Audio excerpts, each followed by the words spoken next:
Well, welcome to how you're being seduced into buying other people's products and services and what you can learn from these practices. And I'm sure you're going to ask asking the question now, what is all this about? And this is about actually looking at marketing, but actually starting with looking at how people are actually being successful and getting something out of you, and therefore, what can you learn from this experience? So I've just turned it on its head so just sit back and enjoy the next 20, 25 minutes. And look, I mean, have you ever found yourself buying something that you intended to buy and you wondered that you never intended to buy and that you wondered why? And have you ever suffered from buyer's remorse? You've bought something and then you go, oh my gosh, what have I done? Well, here today, I'm going to show you actually how you can forgive yourself because it's not entirely your fault. And this is what the marketers do that gets you to spend your money and to think about, well, how can we do that? And people will listen to this will either be business owners or you'll have be involved in a not-for-profit organisation where you've got services that you are offering to the community. So let me get going.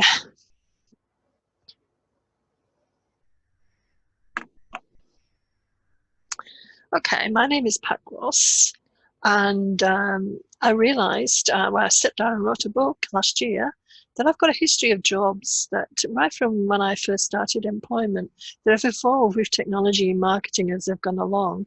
I've been involved in jobs that were inputting the data, the electoral roll to be used by a big catalogue company that will be selling. Of course, they've got the great big database of customer lists. And that was happening, how it happened about 20, 30 years ago. I was involved in promoting the internet, the World Wide Web, in the 1990s. In the 2000s, I was in government-sponsored projects that were looking at podcasting and looking at webinars. So I've always been involved somehow in the evolution of technology, and it's had its application to marketing. I was the energy behind a market leader in Europe, and what we found was we were successful and we had a system in place, and I went back to study to find out what I was doing right and use that. We were great. And then I came to Australia in 2000 and 10 years in a government role, and then started my own business. And I made the critical mistake of not building marketing in from day one. And I found myself 3 years later, actually on a 3-year journey, looking at updated marketing techniques and tools. And what I found at the end of it all was that they were just that, they were tools, and that marketing itself is the processes that they're timeless. And so I put that all together in my book, The Intuitive Marketer, which you can find in bookstores, on Amazon, on Kobo. We made sure that it's available anywhere that you look. Or we've actually got our own website, springboardtrainingsolutions.net, where you can buy it directly from there. So that's a bit about who I am. So what we're hoping to get out of today's session is an understanding of some of the psychology behind how they manage to attract you to buy and get you to buy their products and services, so that you can spot techniques that are used on you, so that you can choose how you do that, your next step, how you can react to that or prepare for that, or how you can implement in your own strategies. Okay, so yes, I'm very passionate about getting that message of marketing out there. I like to stand out from the crowd, which is something we're going to look at in the second session. So let's start with, we always have had that there's no such thing as a free lunch. And it's true. I mean, how many times now have you gone to the internet or you get an offer in the email, a free this, a free webinar, a free session, a free ebook, whatever. And there's two purposes of this. One, the obvious one, and that's that they're getting your email address and your contact details so that they can contact you in the future and try and sell products and services. But the second benefit of this free offer is that you start to build a relationship, because by taking up that offer, there's a principle of reciprocation comes into place, and you psychologically feel obliged to listen when they've got the next offer to come to you, because you've got something for free, so you feel as though you have to give back. And have a look at that in your daily lives and see how you do that, how you feel when somebody gives you something. You feel as though you have to give it back, and you tend to give back more than what you were given in the first place. So that concept, there's no such thing as a free lunch, I think actually fits perfectly well with this.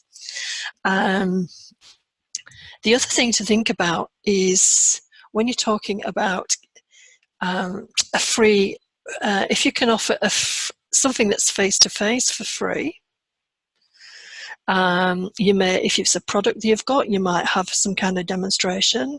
If it's a service you've got, then we're talking about a service we've got, then we're talking about having a workshop or a training program or some kind of session that you're offering for free. So you're invited along. Now, it's a really, really good technique that you can use. And I've found that whenever I'm looking down, and we just mentioned that you end up on somebody's email list, and when I actually make sure that my we've just started this webinar. We're talking about the first issue here is the free lunch, and there's no such thing as a free lunch, and we're talking about, it's about the principle of reciprocation, and you feel as though you have to give back more than you were given in the first place. Take that to the next step and say, if you've got a product, if you can offer something face-to-face, or a service that you can offer a face-to-face program, what you'll find is that, and this is what I found, is when I attend somebody's session, whatever it is, even though I might not make a close friendship with them, I've seen them in person. And when I've seen them in person, there's a relationship developed. Somehow, just by seeing somebody face to face, you tend to become that first step towards being a fan. And therefore, what happens then is that when emails come in, first of all, whenever I sign up to anything, and this is a good tip, have an email, a generic email address that you use, so you can actually treat it as your junk mail email address. And then when you just go through that the next day and you see what you want, pick out the two and then just delete the rest, rather than these offers getting lost in your own general email. And which actually clogs up your system. And then what you find is that I found that the ones I was tending to keep were the ones where I'd actually seen them face to face. So that's my advice there, is that in that free journey, if you want to offer something for free, is there something you can do face to face, because that's going to give a little bit more traction to attract that person to the next sale. So I was just sort of wanted to give you that piece of advice and sort of a technique. Also, when it comes to the free, here I've got claim your free copy now. So if you've got a website, you may be a plumber, for example. I'm just giving an example here. If you're a plumber, then I would say you might want to give a guide to, I don't know, changing taps or whatever, something that people can look at, and I'll explain to you why that's important a little bit later on. But there's something, it doesn't matter what you do, there is something that you can offer for free on your website that somebody can download, and they can start that journey, and that's the reciprocation journey. I've also included here the arrow. And again, this is a neat trick that's being used to get you to take the next step, because there's always a call to action. And the easiest way to do that is you've got an arrow and it says click here. And as human beings, our brains tend to click here. And so that starts us on the journey. Remember, at the beginning of this session, I was saying to forgive yourself, because this is about what marketers' tactics are being used to get you to make that purchase that you probably didn't really know you wanted, but they've done it in such a way that they've grabbed your attention and you're making the purchase. So, so the first thing I wanted to look at here was the whole concept of offering something for free. And it's in your face all the time. So just give you a bit of understanding what's going on here. It's A, to get your information, but B, it's to start that journey of reciprocation. Okay, let's look at the next. And there we go. Those are some tips I've given you. I use a separate email account for anything I subscribe to.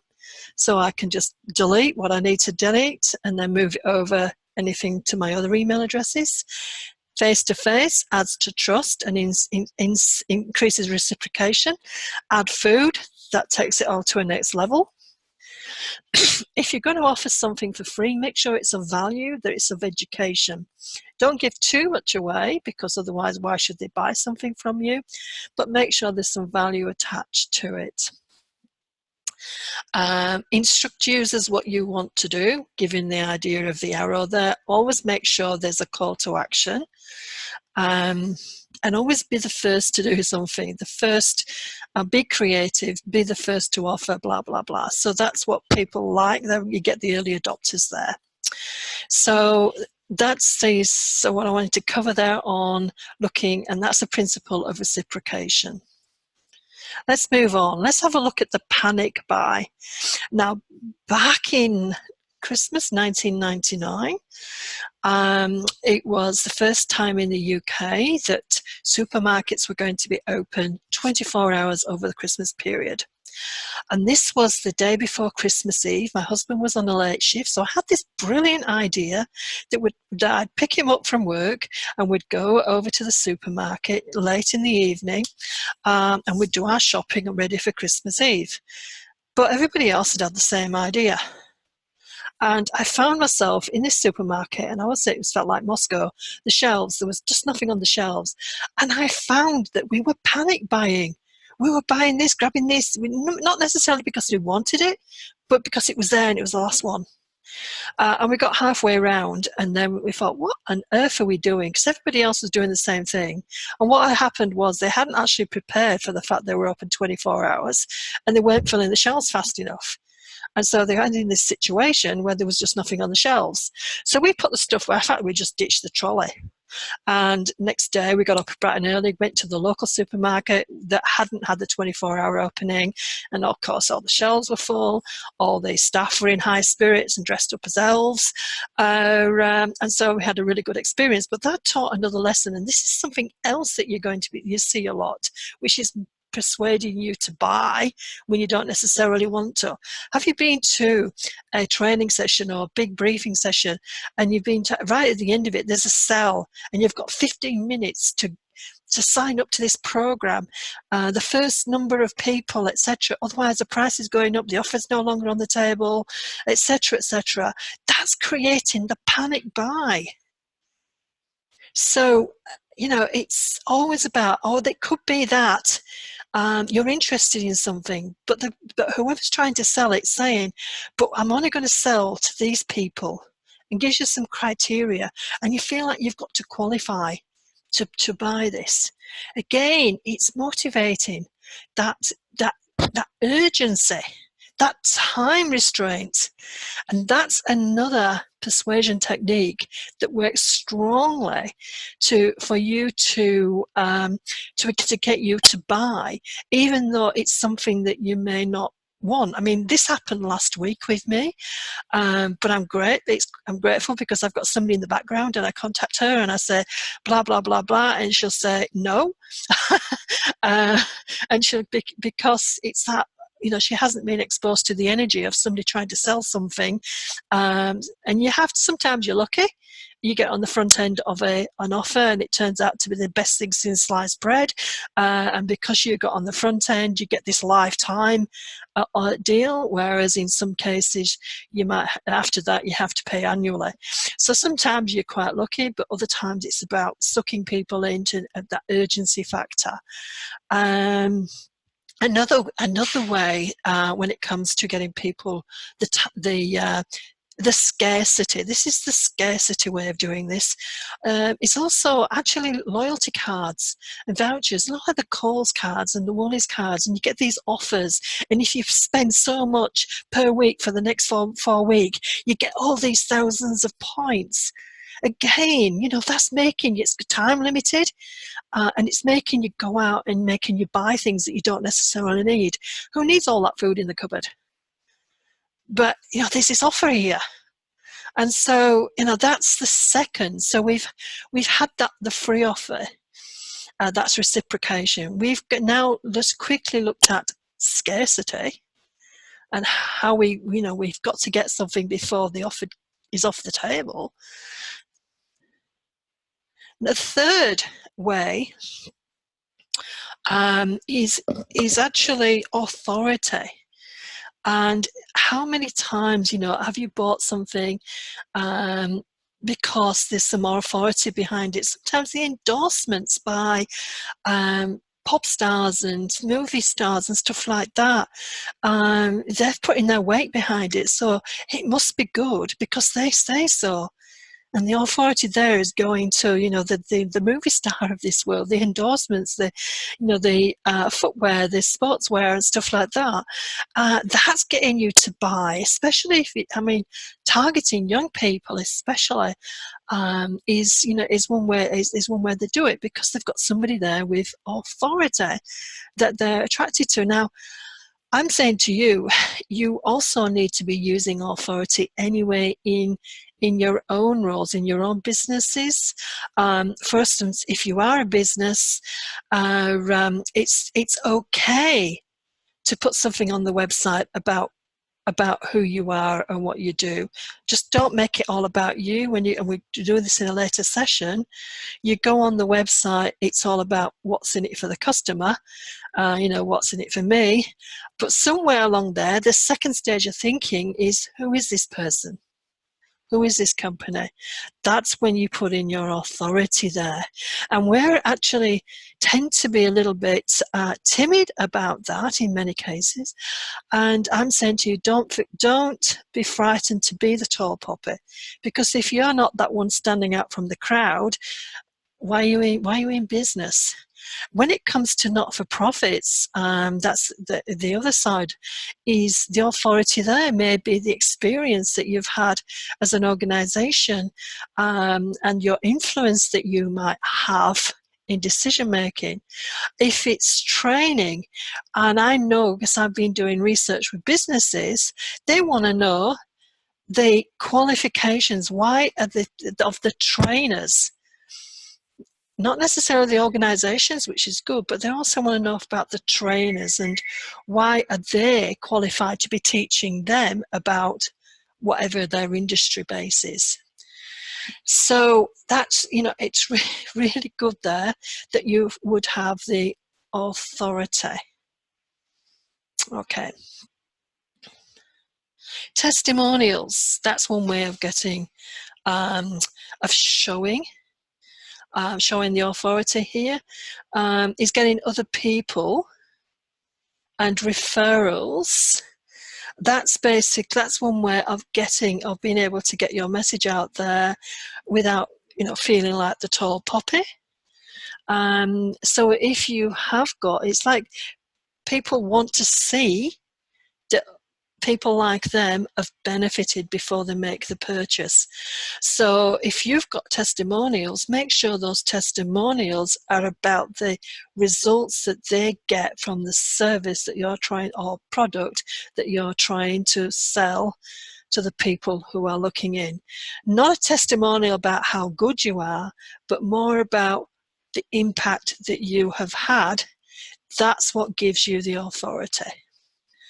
And also, you know, the referrals are a fantastic way of getting business. But at the end of the day, what they're doing is that trust, that credibility, people are listening to other people, and that's what's coming back to you. So, you know, these are really good of actually proving your authority. Another way to do this, and you'll find this if you're listening to a presenter, and they will go into their story. Now, why are they doing that? Because they're touching at the heartstrings, because they're aligning with you and your circumstances, and they found their way out of the problem. What does that do? It gives them authority.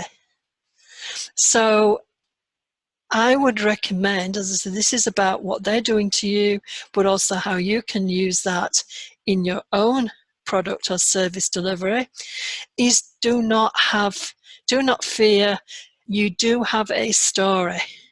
You might not think you do, but what you're doing is you're aligning to somebody. If you think you're just a normal person, you align yourself to other normal people. You know what their problems are. You know what their desires are because you've been through it yourself. So just watch out for that when people start to tell your story. Another way your story can be used, let me just move on, is when it comes to negotiation. Now, again, this is another one, sort of a principle here, and that's where it's around consistency. And basically what happens, and you'll find this, imagine the car salesman, and he's trying to sell you something, or he's going to sell you the car. Okay, what's he doing? And when he's asking you questions, he's trying to find your story. And if you listen to them, how can he then align himself to you? Okay, there's two things happening here. One is going to align himself to you, and he's going to tell you a story, and you're going to go, yeah, that's me. I totally understand you, mate, but he's already found that information. It's a bit like the fortune teller, the one who's actually already done the homework. They're doing the homework on you. But the second, but the most important thing that they're getting out of you, and this is what you really need to watch when the really good salespeople are, is that they're finding your base position, your values, the one thing that you're not going to give up.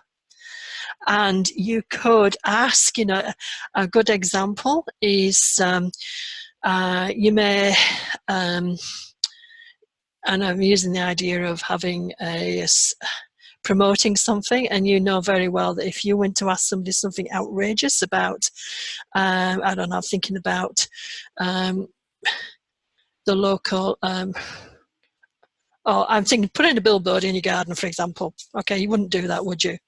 But if somebody came to you a few, earlier, and actually, and this is some research that's been done, and I'll explain where it's come from in a couple of slides.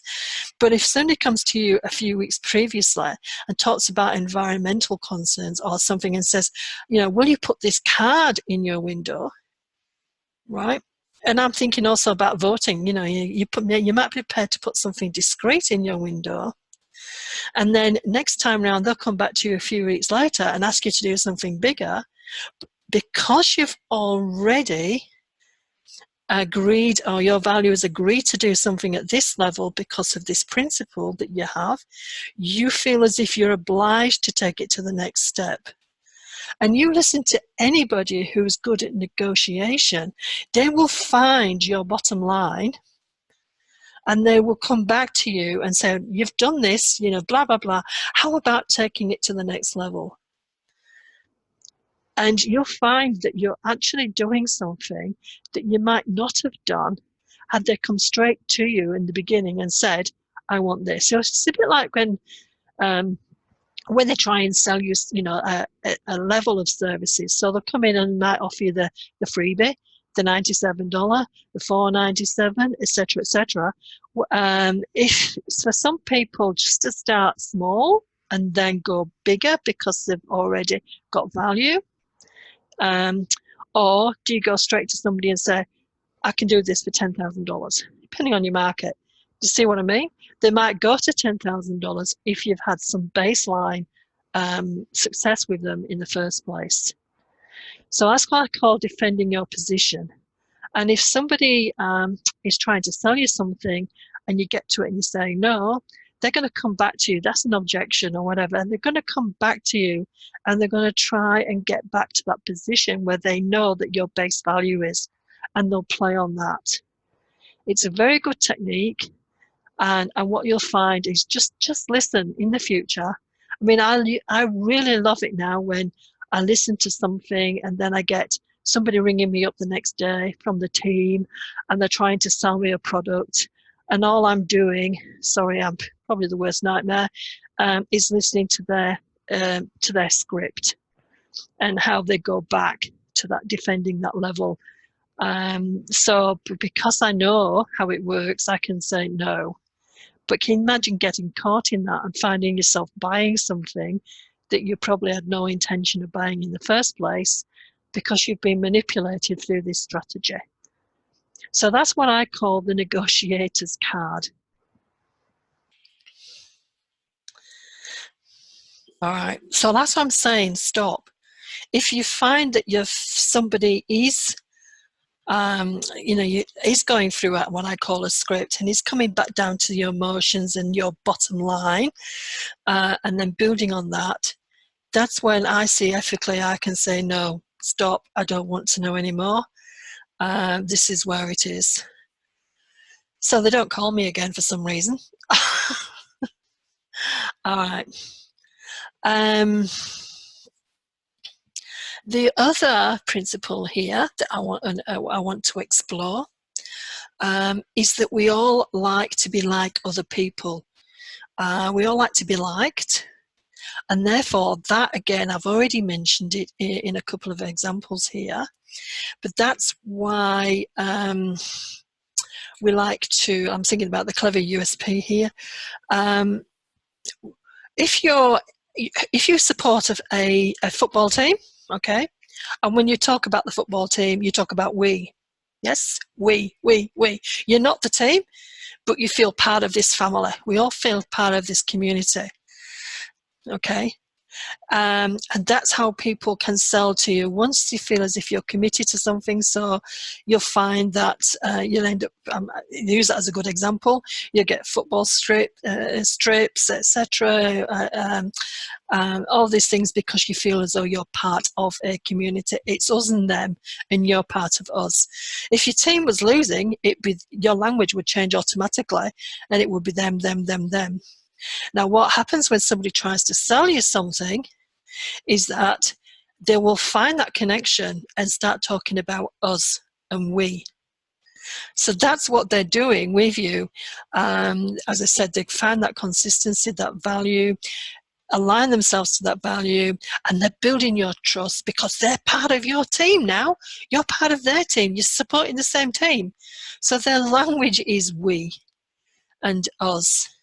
And that's another way that gets people to want to buy from them because there's that know, like, and trust is already happening. And then that's where the bigger brands, the branding comes in as well, because if you've got a really good brand, people know what that brand stands for and they feel part of that brand.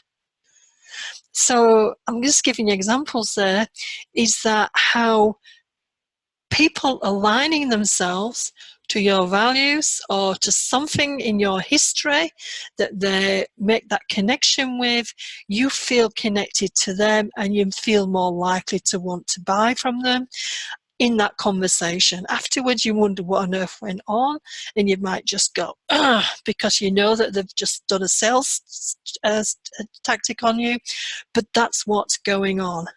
So again, how can you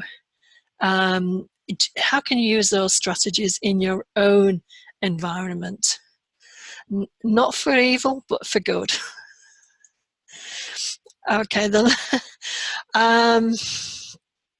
Another way of looking at that is Again, this is the urgency. This is that need to be ahead of the crowd. Your latest fashion, something that's happening, and again, it's part of that. Everybody wants to be part of that team. Everybody wants it, and we're looking at. And I've given a couple of examples there. Can you imagine? Remember, was it 2016, 2017 when everybody was on Pokemon Go? We all had to have it. You feel like you've got to do that because everybody else is doing it.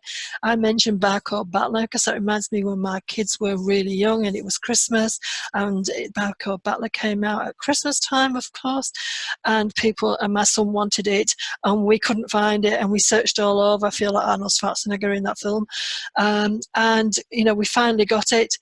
It was everything, we were compelled to buy it, even though we'd bought him everything that he wanted, but he wanted Barcode Battler, and you know what, it was the biggest pile of rot ever.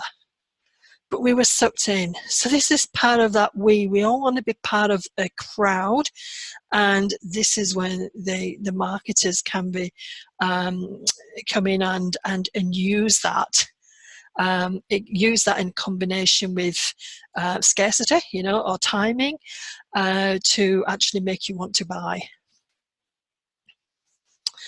So where have I got all this from? Well, actually, I cannot, can't take the underlying credit for this. This is actually a book from Dr. Robert Cialdini, The Psychology of Persuasion, called Influence. And there are 6 areas. Now, one is reciprocation, which I'll say is used wildly now when it comes to the freebie. There's no such thing as a free lunch. You feel as though you have to give back, and you tend to give back more than what you gave in the first place. So if you're the first one in that conversation, of course, then you're in the leading edge.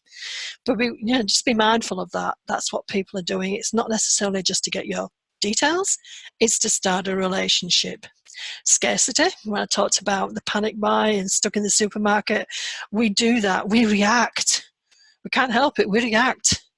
And if something's going to be off the shelf in 5 minutes, we need that. We want to buy it now.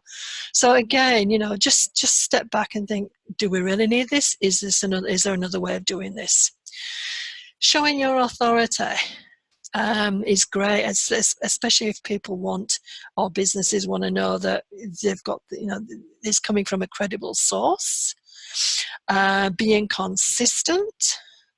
And one of the things we tend to do is we can, in businesses and even in not-for-profits, we can be inconsistent. We do things because we need to do it because there's an urgency, and then don't carry it, and then don't do anything for a while after that. And so a good example is the emails and consistency of somebody supplying you some information, and then they stop for a while and you forget about them, and then you're back again and you go, who are these people? Junk mail. So that's just an example. If you're going to do something, be consistent in doing it, not just a little bit here, a little bit there. Because if it's consistent, then people begin to know you better, but also consistent in terms of if you can get down to the personnel or what's really driving these people, their values, that's the consistency level, and everything above that may go up and down. But if you're trying to negotiate with somebody, if you can get to that consistency level and match that consistency level, that you've got a good framework to work from. Liking, we all know, like and trust anybody, it's like ourselves, we're all part of the team. This is where social media and liking comes in, but I'm not sure it works as well as it should do. And then that consensus, everybody has to buy this, everybody blah blah blah. So these are actually in this book as examples, but I just wanted them to bring them to life here. And I would say to you that read it, and I said this is not so much about selling us. This is, as we said, it's lunch and learn basically.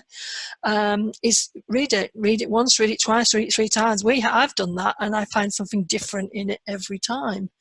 So it gives you a good idea of what people are doing, the marketers are doing, that's getting you to buy from them, and how and why. It's really good reading. So some takeaway advice. Be mindful when you create free downloads, how you can respectfully create reciprocation, not keep bombarding them with offers, blah, blah, blah, blah. Give them something of value, and get them to like you. Give us some education content without actually, giving away everything. And just respectful of them until they get to know you. And that's a good way of, getting that relationship. Create your authority is okay. You can be the tall poppy. In fact, you should be the tall poppy if you want to survive.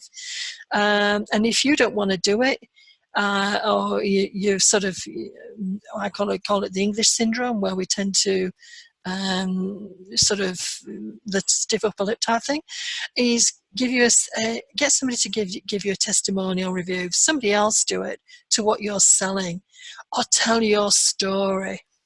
So, there are subtle ways that you can show your authority without going out there banging the drum and the fig jam approach.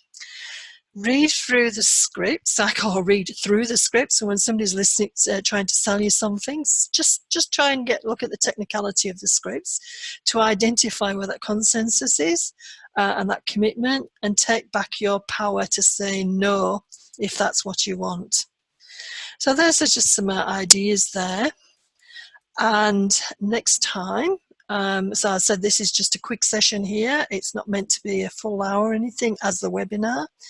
But we're looking at how successful business can stand out from the crowd and what you can learn from them, how you can stand out from the crowd. So that's what we're going to cover next week. Okay, so what we're going to do now is I'm going to stop sharing and I'm going to open up to the floor. But just to look at this is me. This is The Intuitive Marketer is my book, and as I mentioned at the early in session, I actually didn't mention that as I go through the book, I've also got checklists for different aspects of marketing. It's actually a broad range marketing publication, even though it's me, I'm saying it's worth a read. So at this point, I'm going to stop